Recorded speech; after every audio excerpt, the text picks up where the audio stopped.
Have you ever wondered about who could have built Stonehenge, and how they did it? Scientists can't seem to agree on how the massive rocks were brought from Wales to Salisbury in England. What if I told you I know who built Stonehenge? I know one thing is for sure: big people move big things. In order to tell this story, I will need the help of Joshua, a theology student at the University of Oxford. Ever since he was a child, Joshua was always fascinated by fantasy stories. He had studied in the UK, which meant he had been exposed to Greek mythology in secondary school. He had heard stories about how Odysseus had defeated the Cyclops in Sicily in the 12th century, in spite of its great size. When he went to church, he learnt about how David had defeated Goliath the giant in Israel in 1025 BC, and wondered if there was a connection. If the story of David defeating Goliath the giant was perceived as fact in the Christian religion, could actual giants like Cyclops also have existed? The Bible book of 1 Samuel, chapter 17 says that Goliath was over 9 feet tall, covered in armor heavier than most men. His armor was 90 pounds of bronze just on his chest. His spearhead alone weighed 20 pounds. Only a man of great stature would be able to wear armor like this. And then there is the Bible book of Numbers, chapter 13 verse 33.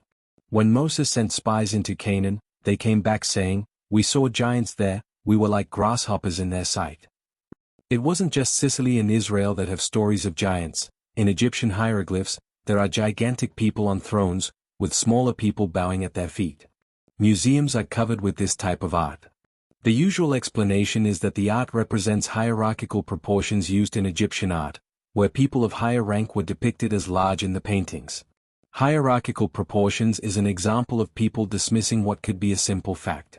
That these paintings in museums depict actual facts that the Egyptian kings on the thrones could have been gigantic compared to people. In the movie Gods of Egypt, maybe the movie makers were trying to tell us something. That the Egyptian gods were larger than the normal people. Now what do all these giants have to do with Stonehenge? After all, the title of this video is I Know Who Built Stonehenge. Well, think of it, we all know big people move big things. Therefore, if these giants existed, what if they were the ones that built the megalithic structures around the world, including Stonehenge?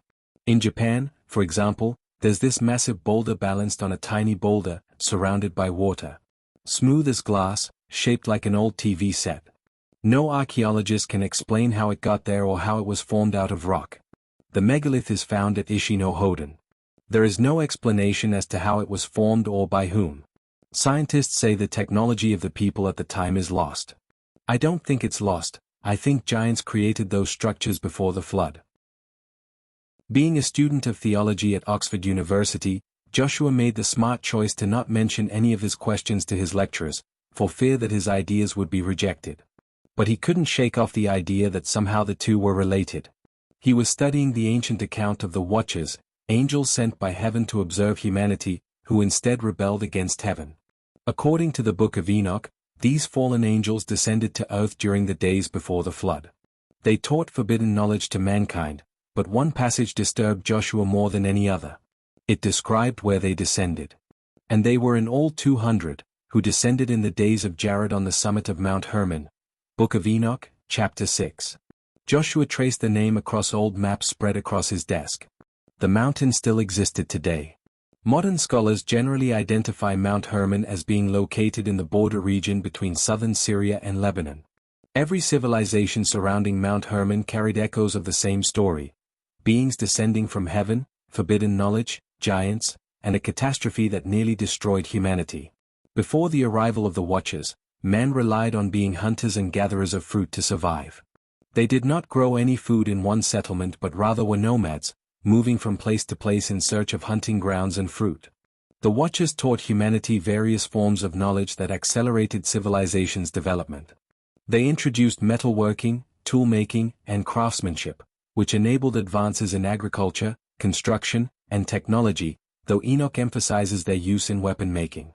Other Watchers taught astronomy, including the movements of stars and the moon, knowledge that later became essential for calendars, navigation, agriculture, and timekeeping. The text also mentions the teaching of herbal and medicinal knowledge, involving plants, roots, and healing remedies. Later Jewish traditions further associated fallen beings with writing, mathematics, science, and secret wisdom. The Book of Enoch does not necessarily condemn knowledge itself. Rather, it portrays these teachings negatively because they were believed to have been revealed outside God's intended order. The concern is that humanity gained power faster than it gained wisdom, leading to pride, violence, warfare, domination, and moral corruption. Furthermore, the Book of Enoch says apart from teaching men forbidden knowledge, the fallen angels had children with human women. And these children were giants.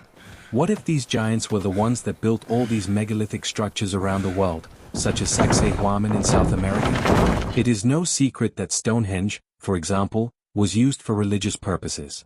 What if the giants helped build Stonehenge? Think of it this way. If all these megalithic structures and the evidence of a global flood point to the fact that giants actually existed, then we have evidence that God actually exists.